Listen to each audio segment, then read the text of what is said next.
morning, everyone, and welcome to the Early Pay Partnership Series, Episode 8. My name is Danelle Brooks, and I'm the National Partnerships Manager at Early Pay. We have been talking to lots of partners over the last few months, specifically really around the current climate and the economy, where things are heading, how that's affecting clients, and also for our referral partners about really trying to get a deeper understanding on where some of those issues that your clients are facing, to give you a little bit more information on where you can go, who you should be seeking out to support you. And today we are going to have a riveting session. Hopefully we take up the whole hour, but if we can give you some time back as usual, we will. Today we're being joined by Sayed Jahani, who is the National Managing Partner at Grant Thornton. And Sayed is going to cover some really strong topics with us today. So again, please use that chat function, raise your hand if it's really pivotal to what we're talking about. But Sayed, welcome to the Early Pay Partnership Series. Great, thank you. It's a pleasure to be here, Danelle. So look, before we kick into sort of our 5 topics that we want to cover today, just give our audience a little bit of a rundown on you and the role you play at Grant Thornton. No problems. So I wear a couple of hats here at Grant Thornton. So most of you probably wear Grant Thornton as a national accounting and advisory business. We've got about 1,500 people across 6 different offices. My day job is a restructuring and turnaround partner, so really helping clients who are facing obstacles and distress and need access to capital and some expertise to help them navigate choppy waters. Sometimes that's not always possible, depends on when we get the call, and sometimes we might have to move through an insolvency process, so I do that as well. And then the other hat I wear is, as you mentioned in my title, I'm the National Managing Partner for our advisory business. That's about a quarter of the firm. It covers corporate finance, it covers restructuring, and it covers forensics. Fantastic. Thank you so much. And thanks for giving up your time today. I know you had the mad dash from the airport because you're actually in Melbourne today. Yes, so that's okay. We made it just in the nick of time. So thank you so much for making it a priority. No now, Sayed, we're going to kick off with the big topic that we all talk about, which is, that phrase, cash is king. But I'm really interested to understand what's actually more important for businesses. Is it profit or is it cash? Look, it's a really good question, right? And I think it just depends on where the business is in its life cycle, quite frankly. I mean, cash is always going to be the lifeblood of the business, right? You can't pay your wages, without cash. You can't pay your suppliers without cash. You can't sort of take some stock off the shelf and use that to pay your wages, right? So cash is always really, really important in any business. Probably more so if it's a business that's in distress. What we sometimes see is, businesses don't want to sacrifice profit if it means that, even if it means that, the cash isn't going to be coming in as quickly as it otherwise could be. And they may be focused around that because, they feel that, a lot of stakeholders look to the profit in your financial statements, whether it's your lenders, whether if you're thinking about setting your business, we know that valuations work off a multiple of profit or EBITDA. And so, I can understand why, business owners may think profit is the be all and end all. But, what we tend to deal with, especially in that more twilight zone where businesses may be facing some challenges, is really cash. And so, the best way I can demonstrate that was with an example. If you've got a whole bunch of stock sitting on the shelf, gathering dust, not turning into cash for you, and you don't want to discount the stock because it means that you're going to lose a bit of gross margin and your profits are going to decline, and you resist that temptation, but in doing so you're not converting the stock into cash. So what we would always say in the distress situation is, listen, it's better turning that stock into cash, even if you have to take a discount on it, than letting it sit there gathering dust. And look, the issue around, my profits are going to look bad this year. When we are going through a restructure, what we tend to try to do is there will be a whole bunch of, let's call them extraordinary expenses or abnormal expenses that you may incur in a given year, like having to, discount your stock to move some slow moving items. Maybe you might have to make some redundancies. And so what we would tend to try to, suggest is normalization of those expenses in the P&L. So then when you're talking to your lender, or you're talking to potentially a buyer who might be interested in buying your business, you can explain these as one-off and not recurring. And that sort of gives you the best of both worlds. Okay, perfect.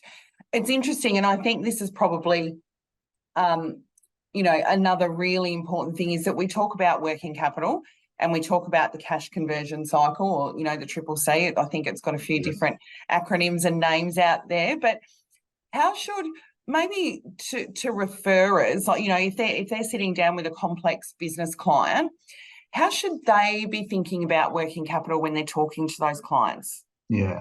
So I think, when you're talking about working capital, cash conversion cycle with your clients, just break it, there's 3 elements to it, and just break it down into the 3 elements. So and just so we're clear that everyone is on the same page, we're talking about how long it takes to take a customer order and convert it into cash. And so that's not from the time you get the customer order. You're going to have to go back further than that. It's from the time you order your first piece of raw material or your stock. So it's that whole supply chain. And the 3 elements are really, dealing with your suppliers and ordering, and the terms you can get. How long the second element is really inventory, and how long you need to hold the inventory. And then the third element is, the customer, and how long it takes you to collect the debtor once you've made the sale. So, what I would say to referrers on the call is just break it down into those 3 elements, because it makes it a lot easier. And each element has got potential opportunity for clients to potentially squeeze more cash out. So if we just deal with each of them, and just sharing some experiences and learnings over the years, stock. How much stock do you want to hold? Typically, clients always want to have a buffer. Just in case that big order comes in and we don't have enough stock on the shelves, or just in case there's a supply delay in delivery, I want to hold an extra $1 million of stock on the shelves. Now the question is that the best use of your working capital? If I said to a client, if I can give you $1 million to invest in your business, how would you use the $1 million to grow your business or build your business up? You'll get a multitude of answers when you ask that question. Rarely will it be, I'll just buy more stock. And that's what sometimes clients do without realizing it. They just keep building up more stock. So things like just in time, or things like can you convince some of your suppliers to give you stock on consignment, can really help manage that working capital on the stock side. Probably the other big one is debtors and debtor days. It's amazing how often we go into a business and we say, okay, show us your debtor days, show us how often your major clients are paying on what terms, and then we go, right, now show us the customer agreement that particular customer signed way back when. And there's always a disparity, right? The customers agreed to 30-day terms, but they're paying you on 60 and you just accepted it. So something as simple as actually, and I know it's a little bit challenging to have a difficult conversation with clients, but saying, listen, we're a 30-day term business, you agreed to it, we need you to pay on 30-day term, not 60-day. And that in itself can bring a whole bunch of cash into the business.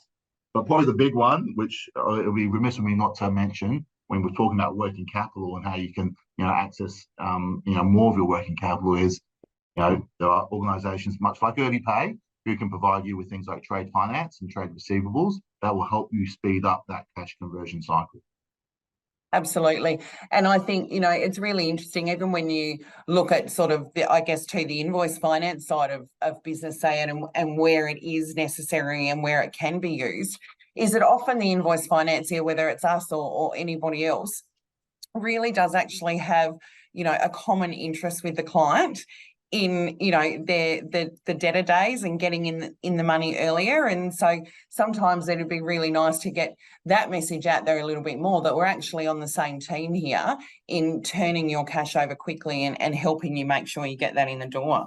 Yeah, trying to reinforce that. I mean, what I've seen when customers bring in a debtor financier, like an Early Pay, it brings a level of discipline to their debtor collections. Sometimes customers say, oh, it's a bit more work, or it's a bit more complicated, but it brings a level of discipline to the debtor collections and their accounts receivable team that they just never had before. And the businesses who do that really, really well end up actually getting a reduction in their debtor days. It's actually a positive on multiple fronts for the business. Yeah, absolutely. Look, I'm interested too in, there's so much out there at the moment, and we see it all the time, social media, mainstream types of media as well. But maximising cash flow, if you were going to give business owners sort of 3 or 4 tips, and I know we spoke about the cash conversion cycle then, but when we're trying to really look at, three or 4 top recommendations for maximising, what's your advice to our referrers and clients on this call today? Yeah, so look, we always start with the balance sheet, right? We always start with the balance sheet when we get that question. Are there any lazy assets on the balance sheet that you just don't need, that you can, sell? Property sell and lease back. Is a lot of business owners want to own their property, but it's a lazy use of your balance sheet. So any sort of lazy assets there that you could try to monetize. That's more on sort of the non-current asset side of the ledger. On the current asset, it is back to that working capital piece. Things like, as I mentioned before, how can you reduce your stock turn? If it is things like consignment or running a sort of a just-in-time methodology on how much buffer stock you hold. Creditor days is probably the other one that we haven't touched on. So obviously, a bit like how you want to stretch.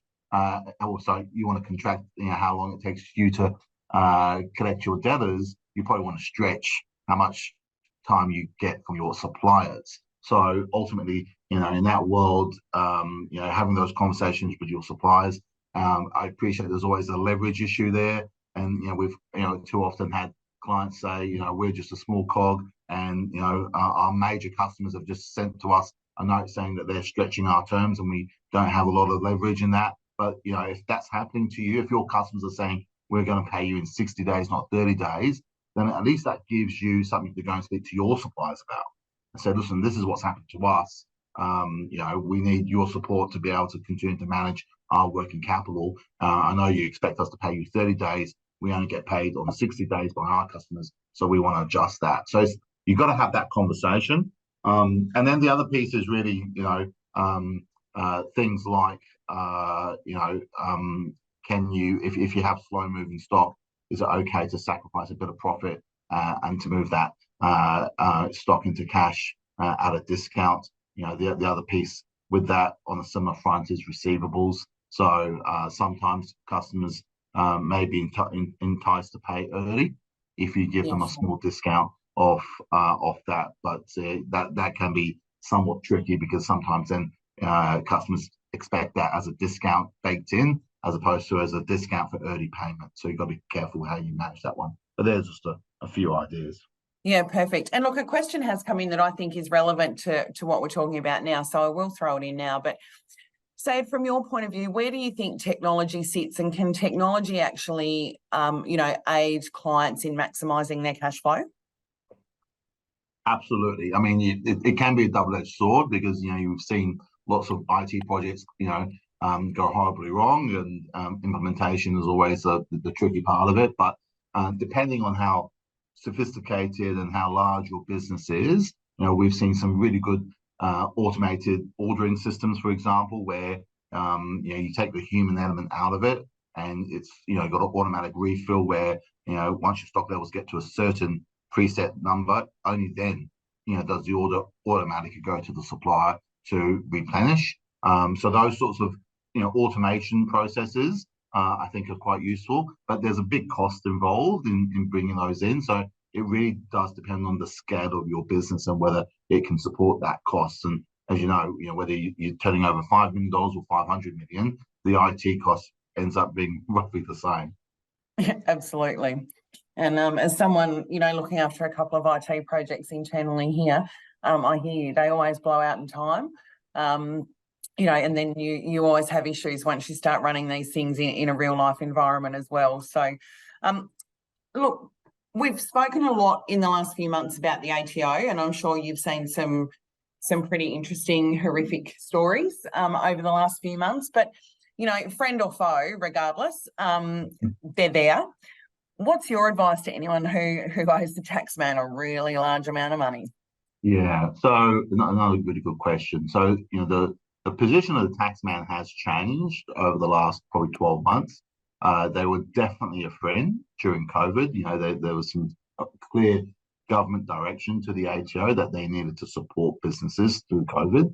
And what we saw was, a complete back off on any sort of enforcement activity by the ATO, regardless of how big your ATO debt was, and a very generous, usually no questions asked payment plan if you needed time to repay your ATO debt. And in some cases, we saw up to 4 to 5 year payment plans, which were unheard of pre-COVID. Yes. Now, last 12 months, we're well and truly through COVID. We don't really hear people talking about that too much anymore these days. The ATO has basically, I wouldn't say it's gone to a war footing, but it's basically gone to a pre-COVID footing. So that means that they expect you to engage with them if you are having a problem, paying your tax bill, and that would be probably the one big recommendation I could make to those on the call. If you have clients coming to you with this tax bill, early engagement and transparent engagement with the ATO is really, really important. And the big thing is make sure your reporting is up to date. Even if your clients don't have the money to pay the bill, to pay the tax bill, if you don't have your lodgements, your BASs filed, then you will, come under particular scrutiny and priority by the ATO. So if you think that, oh, look, if I don't lodge my BAS, the tax man won't, come knocking because they won't know exactly how much I owe them. They are smart cookies down at the tax office. They've worked it out, and they actually know if you haven't lodged a tax return, it's probably because there's some bigger issues. To the point, and again, if I can just demonstrate this with an example, most people will be familiar with the concept of a director penalty notice. It's basically where the tax man can issue a notice to a director of a company that makes them personally liable for any overdue tax. And they only do it where they feel that the taxpayer is not going to cough up and pay the taxes. Now, when they issue a directed penalty notice, you actually are given 3 options, and you have like 21 days to find one of those 3 options. Otherwise, at the end of that, you can, as a director, become personally liable. So the options are do a payment plan, or repay the tax, or put the company into some sort of insolvency process. Now, there's this thing called a lockdown DPN, which people are probably less familiar with, which is if you have not lodged your tax reporting obligations or your BASs, they can issue the DPN, but you don't get this 21-day grace period. You immediately become liable personally as a director for the company's tax debts. And the difference between the two is they only issue the lockdown one if you haven't been lodging your returns.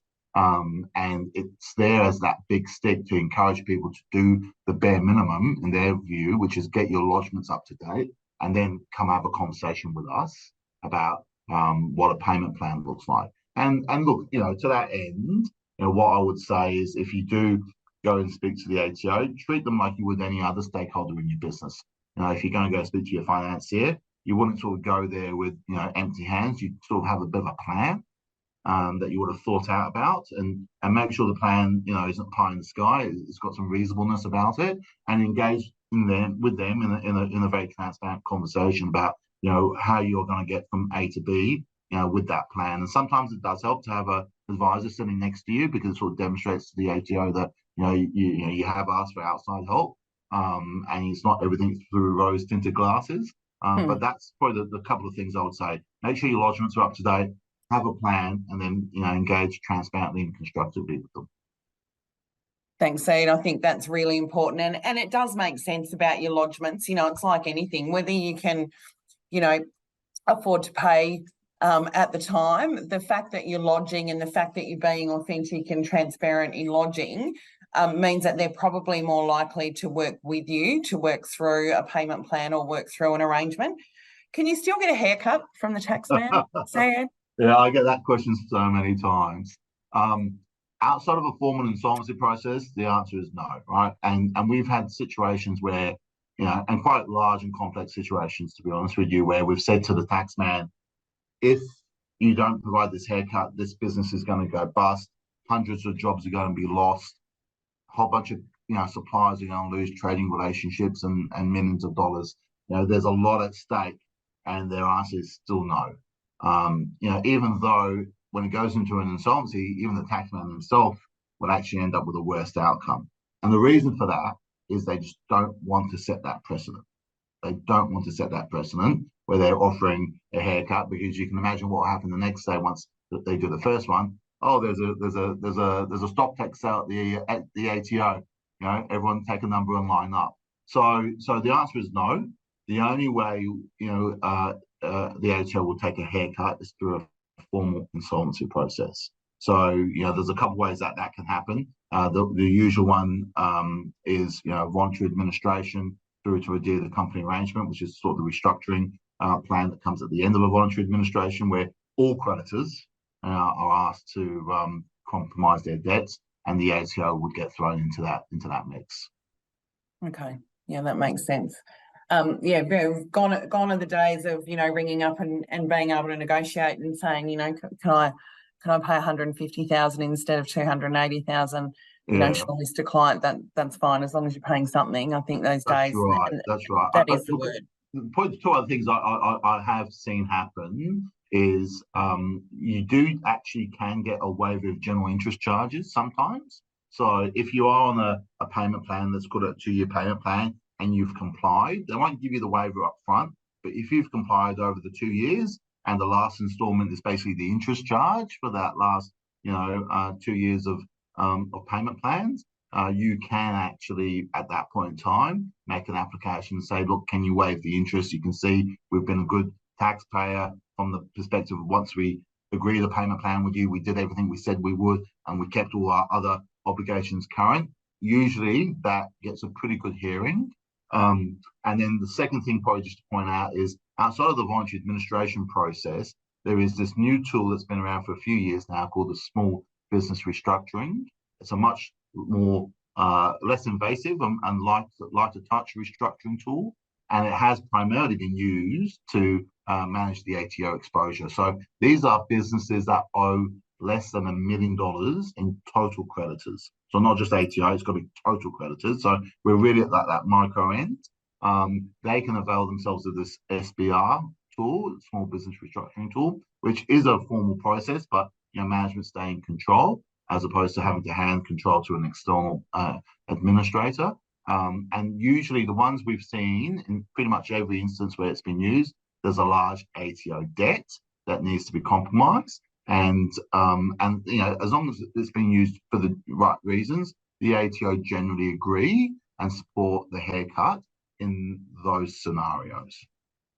Okay, very interesting. And I guess that leads in, that's a great segue into, the next note I'd written down for myself was about, drowning in debt. And so many of our referrer partners are, having conversations with clients that are, feel that they're in trouble and not really sure where to go, because you're right, there's formal and informal restructuring options. So maybe if we look at 2 examples of, a lot of legacy debt on the balance sheet, and that's what's causing the trouble. Let's maybe talk about that first. Yeah. Okay. So, and what I would say is, if you are sort of drowning, or you have a client that's drowning, there are 2 elements to any restructure. There is the financial balance sheet piece, which you've just talked about, but there's also a second piece, which is how did I get in that situation in the first place? And usually there's an operational element to that, right?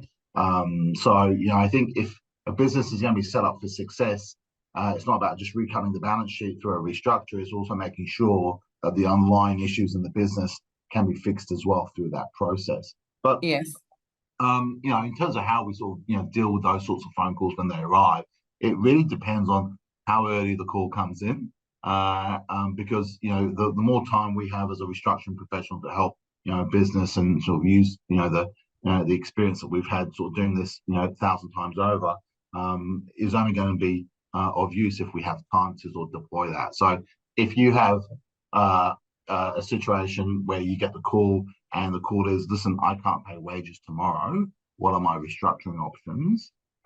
It's a much more limited, narrow set of options to listen, I've looked at my cash flow forecast. I think in 6 months' time, at the current run rate, I'm going to run out of cash. What should I be doing now to prepare for that scenario in 6 months' time? So hopefully that never materializes. That's another potential world of solutions that you can deal with. But the reality is time is really, really important in a restructure because it is limited.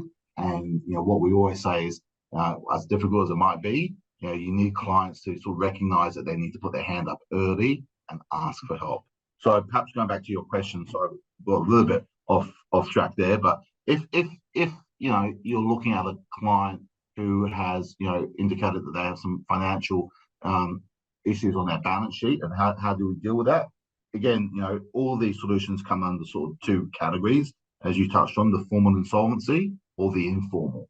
So, on the informal side of things, it really depends on, the level of complexity in that business, and fundamentally, the size of the business and the size of the stakeholder group. So, if you're trying to simply just recut the balance sheet, we owe the bank X, we owe trade suppliers Y, and we just don't have enough money to pay everyone, or it will take us 15 years of earnings to be able to repay everyone 100 cents on the dollar.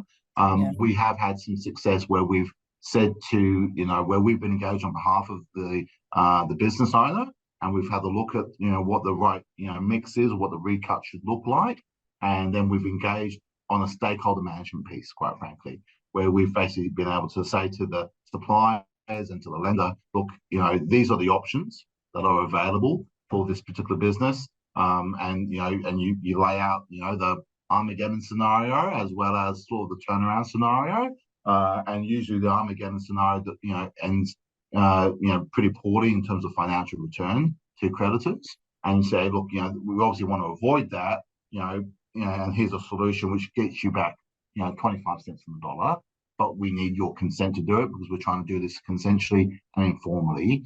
You can't cram it down if you're trying to keep it outside of a formal insolvency process. We find that works where you've got a smaller stakeholder group, 10, 15, stakeholders. If you've got hundreds of suppliers, it's impossible to try to do that. There's just too many people to get around, and you only need one person to say no, and the whole thing falls over. The benefit of trying to do it informally, whilst it's a little bit harder, is you avoid the pain and the sort of the public, PR of a formal insolvency process. And during that process, the other thing we sometimes say to clients is avail yourself of safe harbor.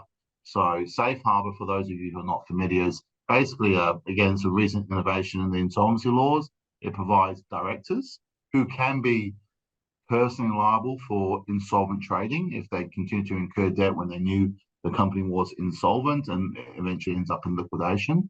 It provides directors with a defense against insolvent trading. And for them to be able to avail themselves of that defense, what you need to be able to do to enter into safe harbor as a director is you need to have a plan, and we call it a better outcome plan. So it's a turnaround, plan, and again, needs to be supported by reasonable assumptions. But that plan needs to demonstrate that creditors, if they follow your plan, are going to get a better return compared to liquidation. And usually having an external advisor like us who will sort of opine on that and give you a report around that and sort of help you guide you through that process. So that's sort of option one. If you have a financial overhang in your balance sheet, and you want to sort of solve it through an informal process. If you want to go down the alternate route, which is a voluntary administration, or an SBR, if you sort of fall within the criteria for an SBR, then there is this concept called a deed of company arrangement. So for those of you who aren't familiar, voluntary administration is basically the step that's a pretty big step. That's when the owners, directors resolve to basically put control of the business into the hands of an external administrator, someone like myself, and then we run that business for approximately 5 weeks. And at the end of that, we convene a meeting of the creditors, and we put to them the proposal to recapitalize the business, which only requires a majority of the creditors who actually attend that meeting. So you don't need 100% unanimous support from the creditors. If you have some holdouts, it's only 50% of those attending the meeting in number and value. And then that's sort of the recap proposal that you put to them. It is to show that the proposal you're putting to them gives those creditors a better return than liquidation. So, and we've seen situations where liquidation is zero for creditors, and, this provides a DOCA proposal may provide 5-10 cents in the dollar return, and that may be all it needs to be. And then, the business can, if that's successfully accepted by the creditors, the business goes back to the owners or whoever proposed the DOCA with a clean balance sheet. So all those debts are basically compromised and wiped clean. So the business gets a second chance. That's the whole point around that. It's about giving the business a second chance. Perfect. And I love to hear that. And I really want to make sure that, we focus on as well in this session, which is why I'm going to hit you up with this one next. We know there's a lot of distressed businesses out there. And we know that there's a lot that don't know where to go, and that there are actually solutions that are available for them. And that's why we run these sessions. But what happens if I'm a cashed up business? Like, how do I maximize that when there's this ongoing sort of fear of, a declining or a worsening economy still continuing?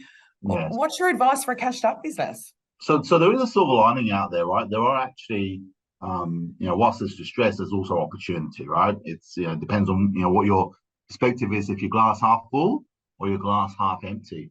And you would have seen, it's been pretty well reported, ASIC, gives stats on this. The level of insolvency appointments month on month has now continues to rise. I think there's another article we've seen property construction has been probably the lead sector where there's been a lot of collapses.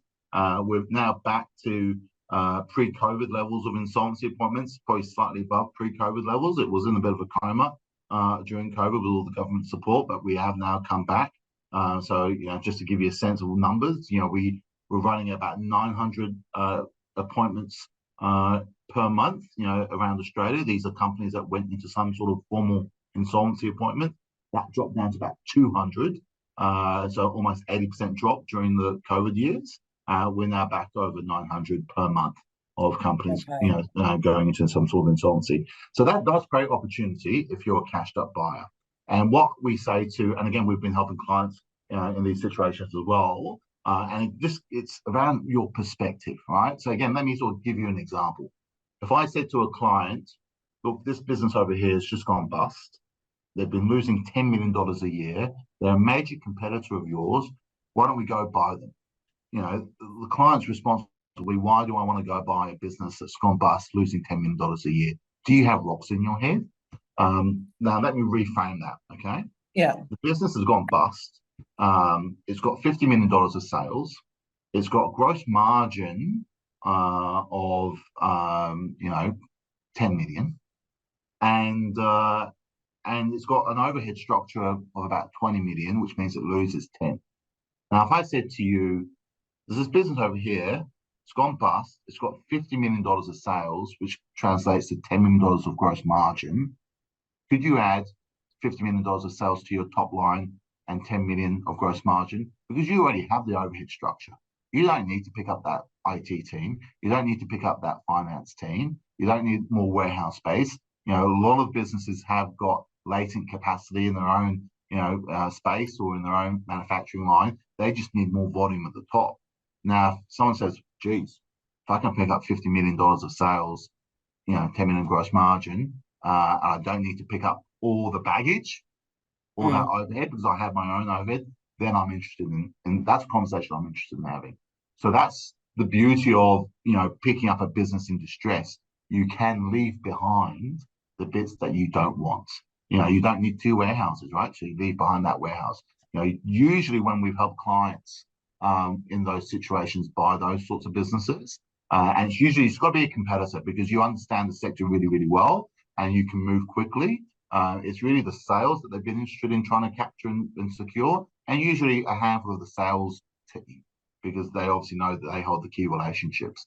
And if you can move quickly, then you get to the front of the queue in any sale process, because these are sales processes that don't take 4 to 5 months, they take 4 to 5 weeks. And when we've helped clients buy them, usually you can structure, there's a whole bunch of tools in the tool belt that we have that helps them manage the risk. But usually we're sort of applying a multiple of, maybe 1 times earnings. So you're picking up these businesses pretty cheap, Yes, it's got hairs on it, but you're leaving most of the hairs behind. But that is the size of the prize. If your own business is worth 4 or 5 times earnings, which is what typically a growing business could be worth, you're picking up a business at 1 times, you can see the value accretion just overnight.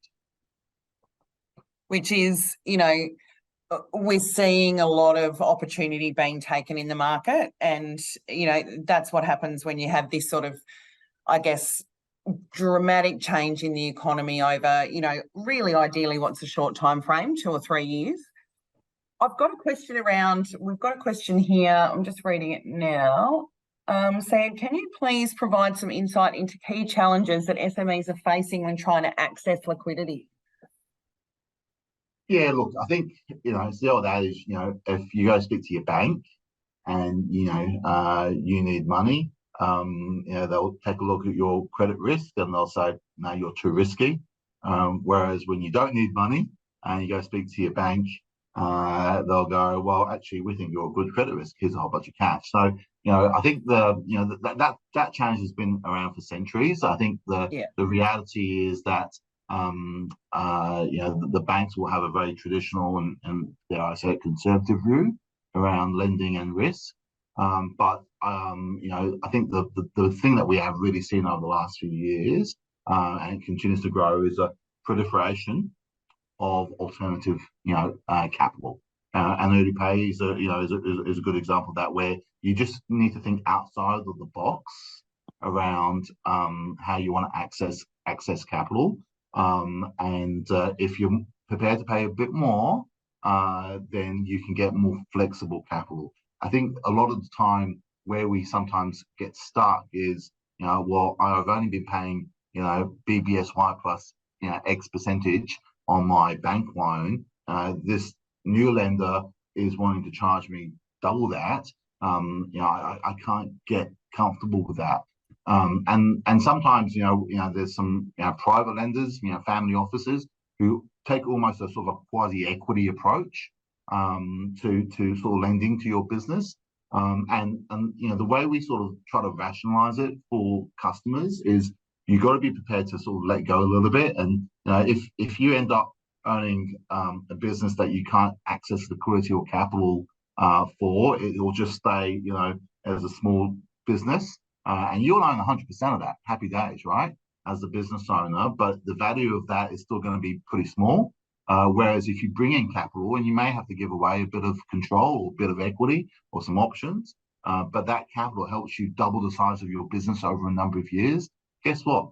You now own a much more valuable business. You may only own 80% of it, but you own 80% of something that's double the size of what it was a couple of years ago.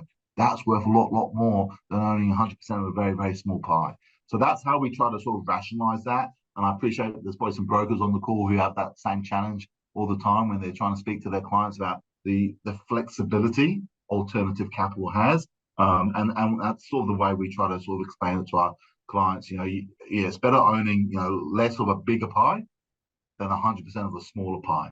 And then, there's obviously, there is private equity out there as well, which is, probably the sort of, a decision that, a business owner needs to make around, at what point do they bring private equity into their business.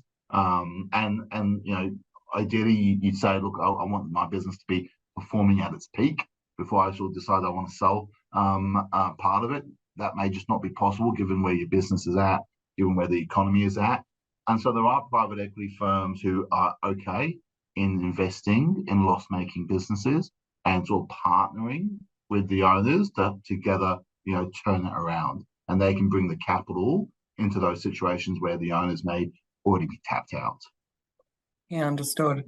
Look, I know we've got a question here, and I know we spoke earlier when we were talking about ATO, in that, people who aren't actually lodging are probably more aware, and the alarm bells are going off in the ATO office to say, hey, someone's BAS is due and it's overdue.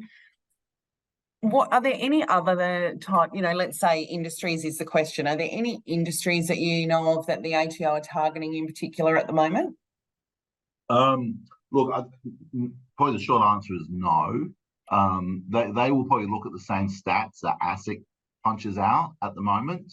And if you go, and that's publicly available on ASIC's website, where they list corporate insolvencies every month, and they also list them out by industry. So if you look at it, you can see probably the two biggest industries at the moment where there are the most amount of corporate insolvencies are property and construction. And that's pretty well documented. And the other one is hospitality and food services. Again, some remnants of I guess of COVID. So if I'm the ATO, I'd be looking at those industries and going, well, I probably need to make sure I'm across all my taxpayers in those two sectors where there's probably a higher risk of default. So if you have clients in those industries, I'd be making sure that they are engaging and doing their reporting lodgements with the ATO, because if I was the ATO, I'd probably start there. Yeah, okay. Back to the IT, which is really interesting. How important is the interoperability of IT systems going to be for clients moving forward? The interoperability, is that? Yeah, that's the question that's been asked. Yeah. Okay. So I think IT systems just generally are really, really important because it gives you access to good, timely information, right? So so much of the information we get is backward looking. By the time the accounts are prepared, everything's processed through the systems. So the better the systems, the more timely the information, the better decisions you make as a management team. And look, we've seen everything from systems that can punch out reports 5 days after month end, through to businesses that 3 months after month end, they're still struggling to put together a draft P&L and balance sheet. And quite frankly, those businesses are going to always struggle to make good decisions around how they want to run their business because their systems just can't keep up. So again, it's horses for courses. If you're a small business, you don't need a SAP system. You can really run off MyOrbital Xero. But the capability of MyOrbital Xero is actually pretty powerful. So what I'd be saying is try to use that, and a bit like your iPhone, use its full potential. The other thing that we've seen, which is quite useful, I mean, customers have got a lot of data, right? They just are not sure how to use that data. It could be data on their clients, it could be data on their own business, and how do I sort of rifle through all that information? There are some pretty good tools like Power BI, which are sort of dashboard tools, which are great at taking a large amount of data and very graphically summarizing, illustrating what's happening in terms of trends and movements, which helps you overcome that sort of hurdle of how do I deal with this large amount of data and how do I turn it into meaningful information that I can then make decisions of. So tools like, which aren't, Power BI is not a very expensive application, but it's a sort of bit of a shortcut to having to go away and sort of implement SAP or Great Plains or one of those sort of more expensive type IT systems. And I think that's what's important with, those sort of systems today is that, it's great to have a system that can spit out a whole heap of numbers. And if that's what you're buying it for, you probably are wasting your money in purchasing those systems. But if you're going to actually reflect, review and implement or change based off that data that's coming from those systems, there's nothing more valuable right now for a business owner to know the ins and outs of their business, rather than that, it feels right and there's customers in the door, or, there's plenty of stock going out. It's really about diving deeper, further into the business and really understanding what's making it tick. Would you agree? Yeah, when I have those conversations with business owners, usually I can always distill it to like, 2 or 3 things, right? You sort of, and again, it depends on the questions you ask to try to get to the bottom of these things. What are the key drivers in your business? And, there may be 10 or 12 or 15 drivers, but what are the key? And, the 2 or 3, big ones probably make 80% of the difference. So, what we say when time is short, and especially if you're in a turnaround, just focus on the 2 or 3, because if you can't shift the dial, moving those big ones, the other dozen is irrelevant, quite frankly. They won't move the needle enough to turn the business around. So, and that's always the challenge, right? Sometimes as a management team, you can be sort of deer in the headlights. You just don't know which lever to pull first, because you just have so much going on, and there's heightened stress and pressure. And so, the way we try to deal with that when we're sort of dealing with clients in those situations is to simplify it and just go back to the 2 or 3 things that will make the most amount of difference. And and the management teams normally have the answer on that. They just need someone to help guide them and confirm for them that's probably the right approach. And I think that's really important too. Many of our brokers and referral partners that are on here today are business owners. And so there a lot of those things you're right about. There's 17 things. There's diversification and there's compliance and there's risk and there's needing new staff and there's so much going on that it's about having the ability to identify the right lever to pull. And if you're unsure, then that's when you engage, people like yourselves that can really, assist and help guide a business that, I think there's that confusion between distressed and stressed. Yeah. And where you sit. And I know you've got some views on that. And that's where it's important to get in early, isn't it? The first sign of it, you need to act straight away. Yeah, no, absolutely. And if I just go back one and make one more point, I think I don't want to tell your referrers how to suck eggs, but what we've found is if you're trying to gain the trust of a client and you obviously want them to engage your services, if you know their business and you've been helping them for some time previously, you probably know what those 2 or 3 levers are. And if you can give them those insights to say, I think you should do this, or I think this is probably where you need to focus your time, it's going to make the most amount of difference. Your clients will actually value that. It will help you continue to build trust. And, maybe not straight away, but maybe down the track, they'll re-engage your services, for, whatever it might be. So, if you have a view on that, the worst thing you can do is keep it to yourself, share it with your client. And I think they'd welcome, in most cases, they will welcome that debate, having that debate with someone external, because it can be pretty lonely at the top if you're, a business owner or a CEO. And having that conversation with someone external is actually quite refreshing. So I'd encourage your referrers in particular to have those conversations with their clients. Absolutely. To put you on the spot, while we just give everyone 2 or 3 minutes to see if there's any further questions coming in. Where do you see, just from your opinion, where do you see sort of the next 6 or 9 months, from interest rate perspectives, in the Reserve Bank? You spoke earlier about 900 businesses, looking to go into some sort of formal arrangement a month. Let us know what you see sort of happening in that next 6 to 9 month period. Yeah. Every time my crystal ball goes, I always get it wrong. So with that You're not alone. You're not alone. Yeah, if I was able to predict the future, I probably wouldn't be sitting here. I'd be sitting on the beach somewhere. But look, I can sort of see what's happening in our own business. The business I run, particularly 2 elements of it. The corporate finance business typically does really, really well when the economy is booming.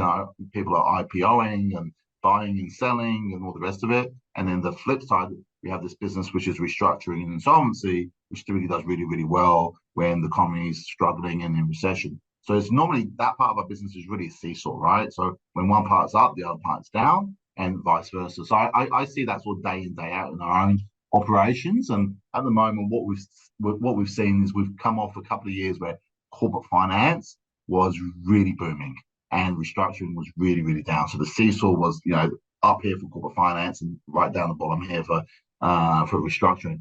That has now absolutely come back. I wouldn't say it's gone all the way the other way, and insolvency and restructuring is booming. And we've got to be careful what we wish for. But the corporate finance part of the business, the level of confidence that business owners have to transact or to do an acquisition has definitely tapered off, as has the price expectation between buyers and sellers. So there's a bigger price gap, which means deals are becoming a lot harder to do on that growth side. And on the flip side, we are now seeing more businesses struggling. There is no more government handouts. And unfortunately, too often the call comes in too late, which means that we don't have as much time to help them try to turn it around, and it ends up sometimes being an insolvency type process or solution. But the reality is you can't have 6, 7, 8, interest rate rises and expect that it will have no effect on the economy. And you just every day you just talk to people and they go, my mortgage has gone up, a multitude, especially if they were on the honeymoon rates, which are all coming off as we know this year, I need to tighten my belt. So consumers are tightening their belts because they need to put more money into their mortgages to sustain the high interest rates. So that means consumers and businesses that sort of face that side of the market are seeing sort of declining levels of activity. So it's my sense of it is next 12 months are probably going to be reasonably tough for business. Which is interesting because your commentaries sparked some thought there, because the R word has now come out, which is recession, and your thoughts on that. And do you think we will have one? And if you do think we're going to have one, how do you think, what's your advice for businesses to, safeguard or protect themselves? Yeah, look, it's a good question. The other R word is resilient, right? We actually, as an economy and as a nation, are incredibly resilient. Governments will take credit for that because they've done such a great job in governing us. But, I suspect if we do go into a recession, it will be a reasonably light recession. I don't think it's going to be, a sort of Great Depression type recession that people were predicting as we were going into COVID. And the government has got some levers there as well to pull. They can obviously start cutting back interest rates and loosening the purse strings a bit. So I think it'll be a reasonably light recession. What can businesses do to prepare? Well, look, I have to say one of the positives I saw out of COVID was a lot of because businesses weren't sure how bad it was going to be, how deep it was going to be.